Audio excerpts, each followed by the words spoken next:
Welcome to this tutorial on how to multiply fractions, specifically 1/23 by 1/24. We'll break this down into simple steps to ensure it's easy to understand. Firstly, let's look at our fractions.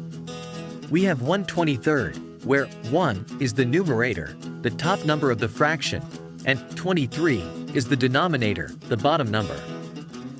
This fraction represents one part out of 23 equal parts. Now, take a look at the second fraction, 1/24. Here, 1 is the numerator, and 24 is the denominator. This fraction represents one part out of 24 equal parts. To multiply these fractions, we simply multiply their numerators together and then their denominators together. So, multiplying the numerators, 1 times 1 gives us 1.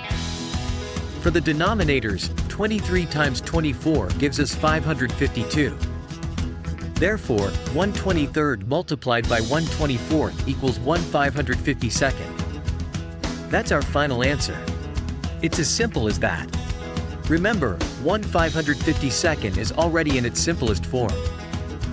You've now learned how to multiply two fractions together. If this tutorial was helpful, please hit that like button and subscribe for more math tutorials. Thanks for watching.